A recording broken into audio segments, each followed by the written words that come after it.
Señal directa. Corrupción e impunidad, otros grandes temas, otro terrible cáncer que padecemos en México y seguramente en muchas partes del mundo, pero en estos momentos es la gran discusión, cómo hacerle frente a este mal que aqueja desde hace tiempo a nuestro país, la impunidad y la corrupción. Doctor Armando Zacarías Castillo, muy buenas tardes, adelante.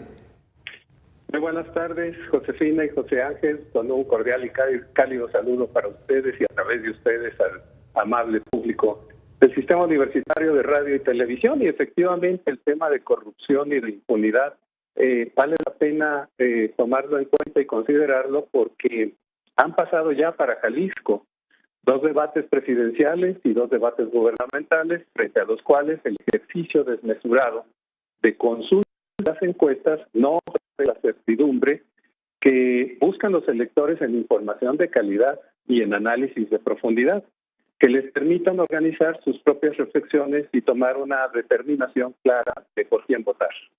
Hay algunos elementos que valdría la pena recordar en este repaso de circunstancias que por lo menos para la estructura impenetrable y a veces de pies de barro que son los partidos oficiales, se olvidan aspectos importantes que sí cuentan en la memoria social y que repercuten en el ánimo de los electores.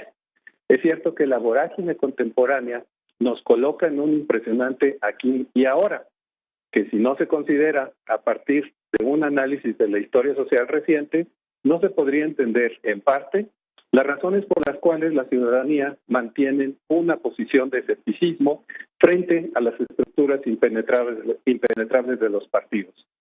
En el caso del actual sexenio federal, hubo varios eventos y vale la pena recordarlos, y en los que definitivamente los 2 conceptos y valores que se vieron involucrados de forma permanente fueron los de la corrupción y la impunidad. Aún en la campaña de Enrique Peña Nieto, los temas sobre la opacidad de su gestión en sus últimos años como gobernador en el Estado de México eran parte de la sombra de duda que se tenía respecto a una administración diligente y transparente. En el año 2012, México obtuvo una calificación de 34 puntos que nos ubicaba en la posición 106, junto con Argentina, Gabón y Níger, en el índice de percepción de la corrupción internacional en 2013. Con el paso del sexenio, la calificación que tuvo México en el 2017 nos colocó en la posición 135 de 180 países evaluados en materia de corrupción. A nivel de regiones internacionales, México se encuentra entre los peores posicionados de América Latina y del Caribe, por debajo de Brasil, Argentina y Colombia, y ocupando la misma posición que Honduras y Paraguay. Es además, junto a Rusia, el país peor evaluado del grupo G20, así como también el peor evaluado de la Organización para la Cooperación y el Desarrollo, la OCDE. De la transición que se realizó de los sexenios panistas al actual periodo presidencial, de manera internacional, el deterioro de la percepción de corrupción ha tenido un crecimiento sin freno que no se ha establecido de manera fortuita, sino como efecto de la dirección del gobierno que ha prevalecido durante estos años. En Jalisco, pongamos a nuestro estado, la corrupción fue percibida, de acuerdo con la encuesta nacional de calidad e impacto gubernamental, como muy frecuente y frecuente. En 2015 fue de 92.3%, en tanto que en 2017 tuvo una ligera mejoría porque pasamos al 91.7% de la población encuestada. A partir de la encuesta nacional de calidad, esa encuesta nacional de calidad de impacto gubernamental, se estima que en Jalisco la tasa de población que tuvo contacto con algún servidor público y tuvo alguna experiencia de corrupción fue de 13.921 por cada 100,000 habitantes, lo que coloca a Jalisco en el lugar 15 del ranking nacional. La tasa de incidencia de corrupción para 2017 en Jalisco fue de 25.129 actos por cada 100,000 habitantes y colocó a la entidad en el lugar 11 del ranking nacional.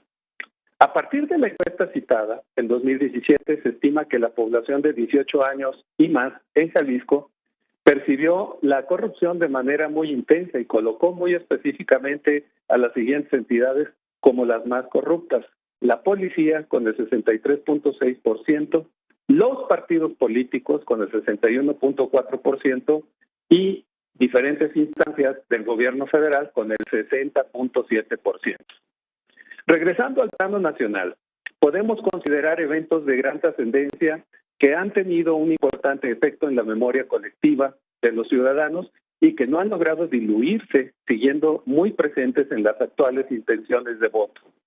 De estos sucesos podemos citar el caso de la controvertida Casa Blanca, del matrimonio Peña Nieto, Angélica Rivera, en 2014, que constituyó, respecto de la percepción de corrupción, un momento determinante al que se asociaron varios más que vinieron como cadena sucesiva de valoraciones negativas en la percepción ciudadana sobre el desempeño presidencial y de sus políticas establecidas.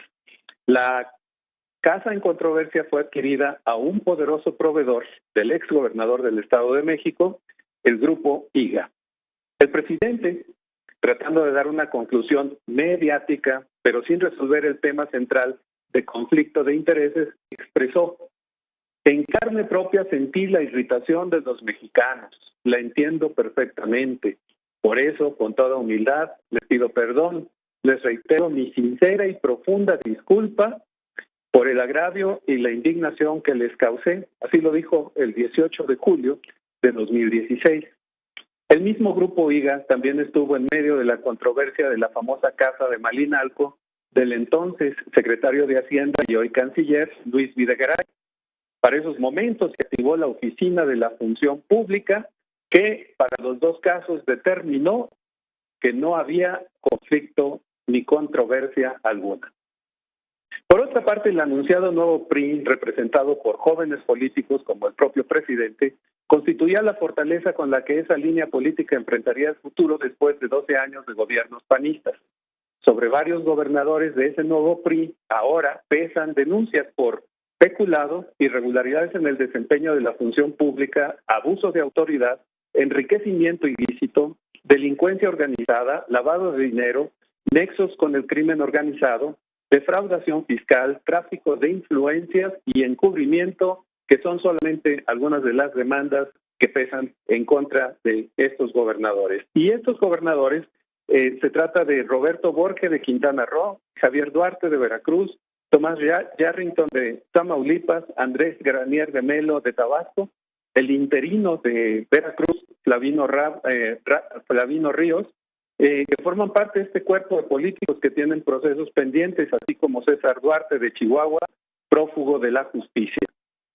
La conocida como estafa maestra, que ha involucrado transacciones a través fundamentalmente de la Secretaría de Desarrollo Social entre 2013 y 2014, en la que se detectaron contratos ilegales por 7.670 millones de pesos, y de este dinero no se sabe dónde quedaron 3.433 millones, de acuerdo con las investigaciones realizadas por Mexicanos contra la Corrupción y la Impunidad.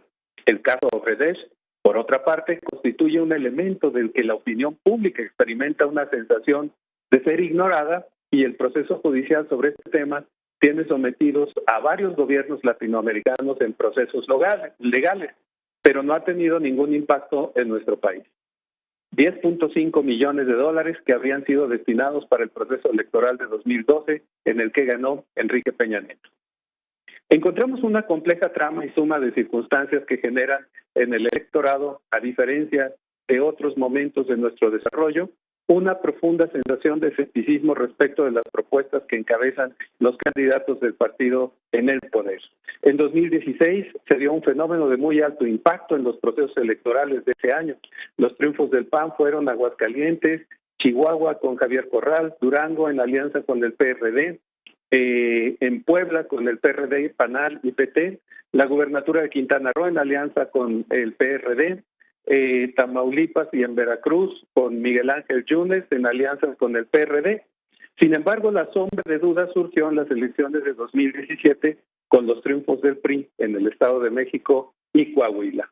La confianza no se ha logrado restablecer en la gestión entre la estructura de partidos y la ciudadanía, circunstancia que en parte en su momento mostró una gran efervescencia por las candidaturas independientes, a las que el peso de las circunstancias y del sistema las ha hecho prácticamente desaparecer. No obstante, el tema importante es la fotografía del momento en el que parten. Y ahí no se trata de ver a los candidatos, sino la respuesta ciudadana que no logró consolidarse, pero que constituye una pausa y una llamada de atención que no debe dejarse pasar por alto. De igual forma, parten de ahí las enormes simpatías y congregación de intenciones de voto para un partido que no ha gobernado y que de igual forma constituye una importante apuesta ciudadana. Así, ya habrá más elementos para comentar en las semanas venideras y últimas de la campaña electoral que concluye el 1 de julio y por lo pronto les mando a ustedes un muy cálido saludo y a través de ustedes a la amable audiencia del Sistema Universitario de Radio y Televisión. Muchas gracias. Como siempre, agradecidos, doctor Armando Zacarías, muy amable. Muchas gracias. Gracias, buenas tardes. Gracias por su participación. Bueno, pues también gracias a ustedes que amablemente hacen llegar sus comentarios y esperando, por supuesto, que participe con su respuesta a lo que le ha planteado hoy en la pregunta, señal informativa. ¿Qué opina usted de quienes, aprovechándose de la situación de inseguridad,